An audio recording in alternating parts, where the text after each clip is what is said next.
राधे राधे भक्तों, ओम नमो भगवते वासुदेवाय। प्रेम से बोलिए बृहस्पति देवता की जय।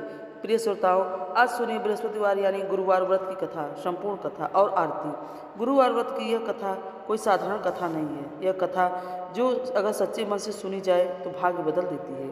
जिसके जीवन में रुकावटें हों, दरिद्रता हो या मनोकामनाएं अधूरी हों, इस व्रत की कृपा से सब कुछ संभव हो जाता है। तो आइए बृहस्पति देवता का नाम लेकर कथा का शुभारंभ करें। सभी एक बार फिर से बोलिए बृहस्पति देवता की जय। बृहस्पति व्रत की पौराणिक कथा के अनुसार प्राचीन समय की बात है कि भारतवर्ष में एक राजा राज्य करता था। वह बड़ा प्रतापी और दानी था। वह नित्य प्रतिदिन मंदिर को दर्शन करने जाता। वह ब्राह्मण और गुरु की सेवा किया करता था। उसके द्वार से कोई भी याचक निराश होकर नहीं लौटता था। वह प्रत्येक गुरुवार को व्रत रखता, पूजन करता, हर दिन गरीबों की सहायता करता। परंतु यह सब बातें उसकी रानी को अच्छा नहीं लगती थी। और न तो व्रत करती, न किसी को एक भी पैसा दान में देती थी और राजा से भी ऐसा करने को मना किया करती। एक समय की बात है कि राजा के शिकार खेलने वन को गए थे। घर पर रानी और दासी थी। उसी समय गुरु बृहस्पति साधु का रूप धारण करके राजा के दरवाजे पर भिक्षा मांगने आए। साधु ने रानी से भिक्षा मांगी तो कहने लगे कि हे साधु महाराज, मैं इस दान पुण्य से तंग आ गई हूँ। इस कार्य के लिए तो मेरे पतिदेव ही बहुत हैं। अब आप ऐसी कृपा करें कि हमारा सारा धन नष्ट हो जाए और मैं आराम से रह सकूँ। साधु रूपी बृहस्पति ने कहा, हे देवी, तुम बड़ी विचित्र हो। संतान और धन से कोई दुखी नहीं होता है। इसको तो सभी चाहते हैं। पापी भी पुत्र और धन की इच्छा करता है। अगर तुम्हारे पास अधिक धन है तो भूखे मनुष्यों को भोजन कराओ, प्याव लगवाओ, ब्राह्मणों को दान दो, धर्मशाला बनवाओ, कुआं, तालाब, बावड़ी, बाग बगीचे आदि का निर्माण कराओ तथा निर्धनों की कुंवारी कन्याओं का विवाह कराओ, यथादि करो। इस प्रकार के कर्मों से आपके कुल का और आपका नाम परलोक में सार्थक होगा, स्वर्ग की प्राप्ति होगी। किंतु रानी की साधु की इन बातों से खुश नहीं हुई। उसने कहा, हे साधु महाराज, मुझे ऐसे धन की बिल्कुल आवश्यकता नहीं है जिसको मैं अन्य लोगों को दान दूं या जिसको रखने और संभालने में ही मेरा सारा समय नष्ट हो जाए। तब साधु ने कहा, हे देवी, अगर तुम्हारी ऐसी इच्छा है तो ऐसा ही होगा। जैसा मैं तुम्हें बताता हूँ तुम वैसा ही करना। बृहस्पतिवार के दिन घर को गोबर से लीपना, अपने केशों को पीली मिट्टी से धोना, राजा से कहना कि वो दाढ़ी कटवाए, भोजन में मांस मदिरा खाना, कपड़ा धोबी के यहाँ धुलने देना। इस प्रकार 7 बृहस्पतिवार करने से ही तुम्हारा सारा धन नष्ट हो जाएगा। ऐसा कहकर साधु महाराज रूपी बृहस्पति देव अंतर ध्यान हो गए। रानी ने साधु के कहे अनुसार 7 बृहस्पतिवार तक वैसा ही करने का विचार किया। साधु के बताए अनुसार कार्य करते हुए केवल 3 बृहस्पतिवार ही बीते थे कि उसकी समस्त धन संपत्ति नष्ट हो गई। भोजन के लिए दोनों समय परिवार तरसने लगा तथा सांसारिक भोगों से दुखी रहने लगा। तब वह राजा रानी से कहने लगी, हे रानी, तुम यहाँ रहो, मैं दूसरे देश को जाता हूँ, क्योंकि यहाँ पर मुझे सभी मनुष्य जानते हैं, इसलिए मैं यहाँ कोई काम नहीं कर सकता। अब मैं परदेश जा रहा हूँ, वहाँ कोई काम धंधा करूँगा, शायद हमारे भाग्य बदल जाए। ऐसा कहकर राजा परदेश चला गया। वहाँ जंगल से लकड़ी काट कर लाता और शहर में बेचता। इसी तरह जीवन व्यतीत करने लगा। इधर राजा के बिना रानी और दासियां दुखी रहने लगी। किसी दिन भोजन मिलता और किसी दिन जल पीकर ही रह जाती। एक बार रानी और दासियों को 7 दिन बिना भोजन के रहना पड़ा तो रानी ने अपनी दासी से कहा, हे दासी, यहाँ पास ही नगर में मेरी बहन रहती है, वह बड़ी धनवान है, तो उसके पास जाओ, वहाँ से 5 सेर बेजर मांग कर ले जाए, जिससे कुछ समय के लिए गुजर हो जाएगी। दासी की रानी बहन के पास गई। रानी की बहन उस समय पूजा कर रही थी। दासी ने रानी की बहन से कहा, हे रानी, मुझे आपकी बहन ने भेजा है, मुझे 5 सेर बेजर दे दो। दासी ने बात अनेक बार कही, परंतु रानी की बहन ने कोई उत्तर नहीं दिया, क्योंकि वो उस समय बृहस्पतिवार की कथा सुन रही थी। जब दासी रानी की बहन से कोई उत्तर नहीं मिला तो बहुत दुखी हुई। उसे क्रोध भी आया। वह लौटकर रानी से बोली, हे रानी, आपकी बहन तो बहुत घमंडी है, वह छोटे लोगों से बात भी नहीं करती। मैंने उससे बहुत बार कहा लेकिन उसने कोई उत्तर नहीं दिया। मैं वापस चली आई। रानी बोली, हे दासी, इसमें उसका कोई दोष नहीं है। जब बुरे दिन आते हैं तब कोई सहारा नहीं देता है। अच्छे बुरे का पता विपत्ति में ही लगता है। अब जो ईश्वर की इच्छा होगी वही होगा। यह सब हमारे भाग्य का दोष है। उधर रानी की बहन ने सोचा कि मेरी बहन की दासी आई थी, परंतु मैं उससे नहीं बोली, इससे वो बहुत दुखी हुई होगी। अतः कथा सुनकर अब विष्णु भगवान का पूजन समाप्त कर वो अपनी बहन के घर आई और कहने लगी, हे बहन, मैं बृहस्पतिवार का व्रत कर रही थी, तुम्हारी दासी हमारे घर गई थी, परंतु जब तक कथा होती है तब तक न हम उठते हैं, न बोलते हैं, और न इसलिए मैं ना बोली। कहो दासी, क्यों गई थी? रानी बोली, बहन, हमारे घर अनाज नहीं था। वैसे तुमसे कोई बात छिपी नहीं है, इस कारण मैंने दासी को तुम्हारे पास से भोजन लेने के लिए भेजा था। रानी की बहन बोली, बहन देखो, बृहस्पति भगवान सभी की मनोकामनाएं पूर्ण करते हैं। देखो, शायद तुम्हारे घर में अनाज रखा हो। यह सुनकर दासी घर के अंदर गई। उसे वहाँ एक घड़ा बेजर का मिला। उसने बड़ी हैरानी हुई क्योंकि उसने एक एक बर्तन देख लिया था। इसने आकर बाहर रानी को बताया। दासी अपनी रानी से कहने लगी, रानी देखो, वैसे हमको जब अन्न नहीं मिलता तब हम रोज ही व्रत करते हैं। अगर इसी व्रत की विधि और कथा पूछ ली जावे तो उसे हम भी किया करें। दासी के कहने पर रानी ने अपनी बहन से बृहस्पतिवार व्रत के बारे में पूछा। उसकी बहन ने बताया, हे रानी बहन, तुम्हारा बृहस्पतिवार को सूर्योदय से पहले उठकर स्नान करके बृहस्पतिवार का व्रत करना चाहिए, लेकिन उस दिन सिर नहीं धोना चाहिए। बृहस्पतिवार के व्रत में चने की दाल और मुनक्का से विष्णु भगवान का केले के वृक्ष में के जड़ में पूजन करे तथा दीपक जलावे। उस दिन एक ही समय भोजन करें। भोजन पीले खास पदार्थ का करें और कथा सुने। इस प्रकार करने से गुरु भगवान प्रसन्न होते हैं, अन्न पुत्र धन देते हैं, मनोकामना पूर्ण करते हैं। व्रत और पूजन की विधि बताकर रानी की बहन अपने घर लौट आई। रानी और दासी दोनों ने निश्चय किया कि बृहस्पति भगवान का पूजन जरूर करेंगे। 7 दिन बाद जब बृहस्पतिवार आया तो उन्होंने व्रत रखा। गुड़साल में जाकर चना और गुड़ मिल लाई तथा उसकी दाल से केले की जड़ था विष्णु भगवान का पूजन किया। अब पीला भोजन कहाँ से आवे? दोनों बड़ी दुखी हुई।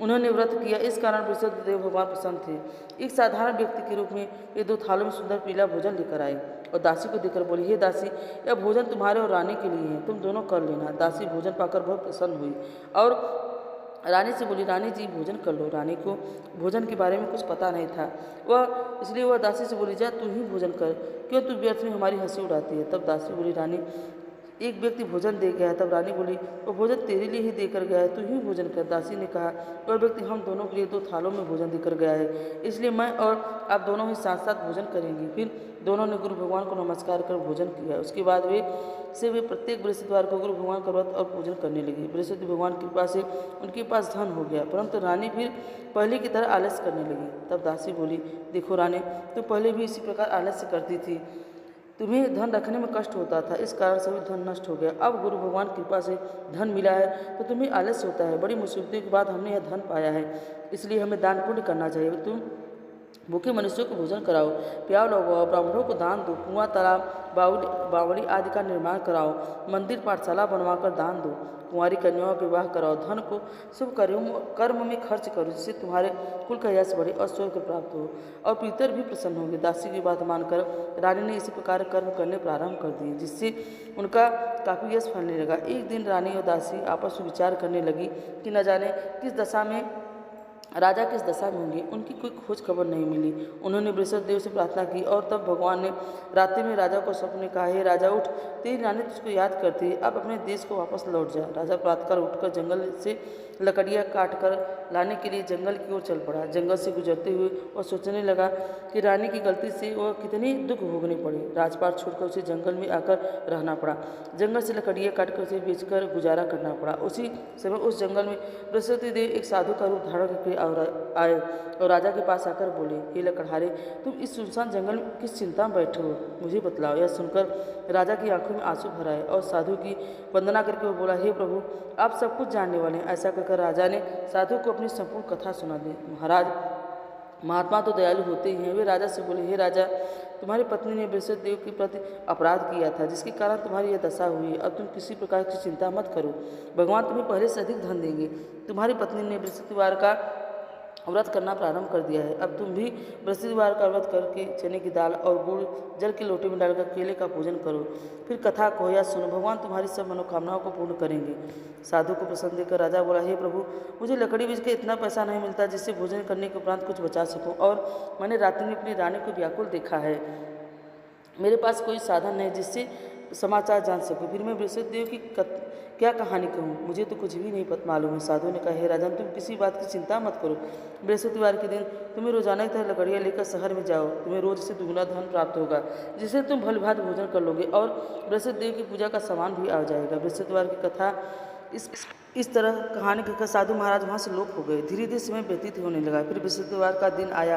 राजा जंगल से लकड़ी काटकर किसी शहर में बेचने गए। उस दिन से अधिक धन मिला। राजा ने चना गुड़ आदि लाकर बृहस्पतिवार का व्रत किया। उस दिन से उसके सभी क्लेश दूर हो गए। परंतु जब अगला गुरुवार का दिन आया तो बृहस्पतिवार का व्रत करना भूल गया। इस कारण बृहस्पति भगवान नाराज हो गए। उस दिन उस नगर के राजा ने विशाल यज्ञ का आयोजन किया तथा अपने समस्त राज्य में घोषणा करवा दी, कोई भी मनुष्य अपने घर में भोजन न बनावे, आग भी न जलावे, समस्त जनता मेरे यहाँ भोजन करने आए। इस आज्ञा को जो न मानेगा उसको फांसी की सजा दी जाएगी। राजा की आज्ञा अनुसार राज्य के सभी निवासी राजा के भोजन में सम्मिलित हुए, लेकिन लकड़हारा कुछ देर से पहुंचा, इसलिए राजा उसे को अपने साथ महल ले गए। जब लकड़हारे को भोजन करा रहे थे तो रानी की दृष्टि उस खूंटी पर पड़ी जिस पर उसका हार लटका हुआ था। उसे हार खूंटी पर दिखाई नहीं दिया। रानी को निश्चय हो गया कि मेरा हार इस लकड़हारे ने चुरा लिया। उसी समय सैनिक बुलवाकर उसको कैद खाने में डलवा दिया। जब लकड़हारा कार्य में पड़ गया तो बहुत दुखी होकर विचार करने लगा कि न जाने कौन से पूर्व जन्म के कर्म से मुझे दुख प्राप्त हुआ है, और उसी साधु को याद करने लगा जो जंगल में मिला था। तत्काल बृहस्पति देव साधु के रूप में प्रकट हो गए और उसकी दशा को देखकर कहने लगे, अरे मूर्ख, तूने बृहस्पति देवता की कथा नहीं की, इस कारण तुझे यह दुख प्राप्त हुआ है। अब चिंता मत कर, बृहस्पतिवार के दिन कारागार के दरवाजे पर 4 पैसे पड़े मिलेंगे, उनसे तू बृहस्पति देव की पूजा करना, तेरे सभी कष्ट दूर हो जाएंगे। अगले बृहस्पतिवार को कारागार के द्वार पर 4 पैसे पड़े मिले। राजा ने पूजा का सामान मंगवाकर कथा कही और प्रसाद बांटा। उसी रात्रि को बृहस्पति देव ने उस नगर के राजा को स्वप्न में कहा, हे राजा, तूने जिस आदमी को कारागार में बंद कर दिया है वह निर्दोष है, वह राजा है, उसको छोड़ देना। रानी का हार उसी खूंटी पर लटका हुआ है, अगर तू ऐसा नहीं करेगा तो मैं तेरे राज्य को नष्ट कर दूंगा। राजा के प्रातःकाल उठा और खूंटी पर हार टंगा देकर लकड़हारे को बुलाकर क्षमा मांगी तथा राजा के एक सुंदर वस्त्र आभूषण देकर भेंट कर उसे विदा किया। गुरुदेव की आज्ञा अनुसार राजा अपने नगर को चल दिया। राजा नगर के निकट पहुंचा तो उसे बड़ा ही आश्चर्य हुआ। नगर में पहले से अधिक बाग, तालाब और कुएं, बहुत ही धर्मशाला, मंदिर आदि बने हुए थे। राजा ने पूछा कि किसका बाग और धर्मशाला है, तब नगर के सब लोग कहने लगे, यह सब रानी और दासी के द्वारा बनाए गए हैं। राजा को आश्चर्य हुआ, गुस्सा भी आया। जब रानी ने खबर सुनी तो राजा आ रहे हैं तो उसने अपनी दासी से कहा, हे दासी, देख राजा हमको कितनी बुरी हालत में छोड़कर गए थे, वह हमारी ऐसी हालत देखकर लौट न जाए, इसलिए तू दरवाजे पर खड़ी हो जा। रानी की आज्ञा अनुसार दासी दरवाजे पर खड़ी हो गई। जब राजा आए तो उन्हें अपने साथ महल लिवा लाई। तब राजा ने क्रोध करके अपनी तलवार निकाली और पूछने लगा, बताओ यह धन तुम्हें कैसे प्राप्त हुआ है। तब रानी ने बताया कि हमें यह धन बृहस्पति देव के व्रत के प्रभाव से प्राप्त हुआ है। राजा ने तब निश्चय किया कि 7 रोज बाद तो सभी बृहस्पति देव का पूजन करते हैं, परंतु मैं रोजाना दिन में 3 बार कथा कहा करूंगा तथा रोज व्रत किया करूंगा। हर समय राजा के दुपट्टे में चने की दाल बंधी रहती तथा दिन में 3 बार वह कथा कहता। एक दिन राजा ने विचार किया कि चलो अपनी बहन के यहाँ हो आवे। इस तरह निश्चय कर राजा घोड़े पर सवार हो अपने बहन के यहाँ चल पड़ा। रास्ते में उसने देखा कुछ आदमी एक मुर्दे के लिए जा रहे थे। उन्हें रोककर राजा कहने लगा, अरे भाइयों, मेरे बृहस्पति देव की कथा सुनो। वे बोले, लोग हमारा तो आदमी मर गया, इसको अपनी कथा की पड़ी है। परंतु कुछ आदमी बोले, अच्छा कहो, हम तुम्हारी कथा भी सुनेंगे। राजा ने दाल निकाली और कथा कहनी शुरू कर दी। जब कथा आदि हुई तो मुर्दा हिलने लगा और जब कथा समाप्त हुई तो राम राम करके वह मनुष्य खड़ा हो गया। राजा आगे बढ़ा तो उसे चलते चलते शाम हो गई। आगे मार्ग में उसे किसान खेत में हल चलाता मिला। राजा ने उससे बोला, अरे भैया, तुम मेरे बृहस्पतिवार की कथा सुनो। किसान बोला, जब तक मैं तेरी कथा सुनूंगा तब तक मैं 4 हरिया जोत लूँगा। जा अपनी कथा किसी और को सुनाना। राजा आगे चलने लगा। राजा के हरते बैल पछाड़ खाकर गिर गए तथा किसान के पेट में बहुत जोर का दर्द होने लगा। उसी समय किसान की माँ रोटी लेकर आई। उसने जब यह देखा तो अपने पुत्र से सब हाल पूछा। बेटे ने सभी हाल कह दिया। बुढ़िया दौड़ी दौड़ी उस घुड़सवार के पास गई और उसने बोली, मैं तेरी कथा सुनूंगी, तू अपनी कथा मेरे खेत पर ही चलकर कहना। राजा ने लौटकर बुढ़िया के खेत पर जाकर कथा कही, जिसके सुनते ही बैल खड़े हो गए और किसान के पेट का दर्द बंद हो गया। अब राजा अपनी बहन के घर पहुंचा। बहन ने भाई की खूब मेहमानी की। दूसरे दिन प्रातःकाल राजा जगा तो देखने लगा कि सब लोग भोजन कर रहे हैं। राजा ने अपनी बहन से पूछा कि ऐसा कोई मनुष्य है जिसने भोजन न किया हो, जो मेरी बृहस्पतिवार की कथा सुन ले। तो बहन बोली, हे भैया, यह देश ऐसा है कि पहले यहाँ लोग भोजन करते हैं, बाद में अन्य काम करते हैं। अगर कोई पड़ोस में हो तो देखकर आती हूँ। ऐसा कहकर वह बहन देखने चली गई। उसे कोई भी ऐसा व्यक्ति नहीं मिला जिसने भोजन न किया हो। फिर वह कुम्हार के घर गई, जिसका एक लड़का बीमार था। उसे पता चला उसने यहाँ 3 दिन से किसी ने भोजन नहीं किया है। रानी ने अपने भाई की कथा सुनने के लिए कुम्हार से कहा तो वह तैयार हो गया। तब राजा ने जाकर बृहस्पतिवार की कथा कही, जिसको सुनकर उसका लड़का ठीक हो गया। अब तो राजा की प्रशंसा होने लगी। एक दिन राजा ने अपनी बहन से कहा, हे बहन, अब मैं अपने घर को जाऊँगा, तुम भी तैयार हो जाओ। राजा की बहन ने अपने सास से अपने भाई के साथ जाने की आज्ञा मांगी तो राजा बोली, चल जा, परंतु अपने लड़कों को मत ले जाना, क्योंकि तेरे भाई की कोई संतान नहीं होती है। बहन ने अपने भाई से कहा, हे भैया, मैं तो चलूंगी, परंतु कोई बालक नहीं चलेगा। राजा ने कहा, जब कोई बालक नहीं चलेगा तब तुम ही जाकर क्या करोगे। फिर दुखी मन से राजा अपने नगर को लौट आया। राजा ने अपनी रानी से कहा, हम निसंतान हैं, इसलिए हमारे घर आना कोई पसंद नहीं करता, हम निर्वस्ती हैं।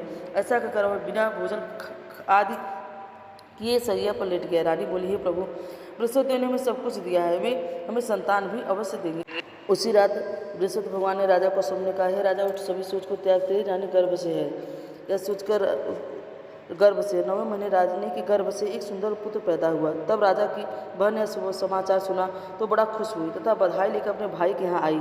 तब रानी ने कहा, घोड़ा चढ़कर तो नहीं आई, गधा चढ़ी आई। राजा की बहन बोली, भाई अगर मैं इस प्रकार न कहती तो तुम्हें संतान कैसे मिलती। बृहस्पति देव ऐसे ही हैं, जिसके मन में जो कामनाएं रहती हैं वो सभी को पूर्ण करते हैं। जो अपना श्रद्धापूर्वक भगवान बृहस्पति देव का व्रत करता है, कथा पढ़ता है अथवा सुनता है, दूसरों को सुनाता है, बृहस्पति देव उसकी सभी मनोकामनाएं पूर्ण करते हैं। बृहस्पति देव उसकी सदैव रक्षा करते हैं। जो संसार में सद्भावना और सच्चे मन से बृहस्पति देव का पूजन करे, उनकी सभी मनोकामनाएं उसी प्रकार पूर्ण होती है। तो रानी और राजा ने बृहस्पति देव की कथा को गान किया, उनकी सभी इच्छाएं बृहस्पति देव ने पूर्ण की थी। कथा सुनकर भक्तों को हृदय से बृहस्पति देव की जय कार करनी चाहिए। सभी बोली, बृहस्पति देव की जय। अब हम चलते हैं बृहस्पति देव की आरती। ओम जय बृहस्पति देवा, हो स्वामी जय बृहस्पति देवा। छिन छिन भोग लगाऊं, छिन छिन भोग लगाऊं, कदली फल मेवा। ओम जय बृहस्पति देवा, तुम पूर्ण परमात्मा, तुम अंतर्यामी हो स्वामी, तुम अंतर्यामी। जगत पिता जगदीश्वर, जगत पिता जगदीश्वर, तुम सबके स्वामी। ओम जय बृहस्पति देवा, निज निर्मल सब पातक सब हरता हो स्वामी, सब पातक हरता। सकल मनोरथ दायक, सकल मनोरथ दायक, कृपा करो भरता। ओम जय बृहस्पति देवा, तन मन धन अर पर कर, जो सर पर जो जन शरण पड़े हो स्वामी, जो जन शरण पड़े स्वामी, जो प्रभु तब प्रकट होकर आकर द्वार खड़े। ओम जय बृहस्पति देवा, दीन दयाल दयानिधि, भक्तन हितकारी हो स्वामी, भक्तन हितकारी। पाप दोष सब हरता, पाप दोष सब हरता, भवबंधन हारी। ओम जय बृहस्पति देवा, सकल मनोरथ दायक, सब संशय तारो स्वामी, सब संशय तारो। विषय विकार मिटाओ, विषय विकार मिटाओ, संतन सुखकारी। ओम जय बृहस्पति देवा, जो कोई आरती तेरी प्रेम सहित गावे हो स्वामी, भाव सहित गावे।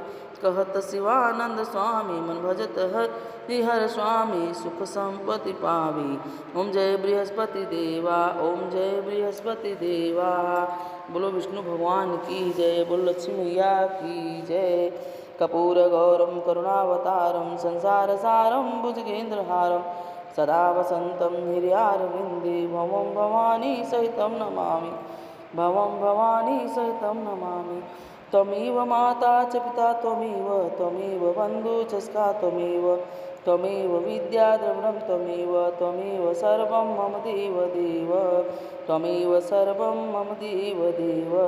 पूजा सेवा बंदगी सभी आपके हाथ, मैं तो कुछ जानू नहीं, आप जाने ही नाथ। बोलो लक्ष्मी नारायण भगवान की जय। राधे राधे। भक्तों, आपको कथा कैसी लगी, अच्छी लगी हो तो हमें कमेंट में ज़रूर ओम जय बृहस्पति भगवान लिखें। राधे राधे।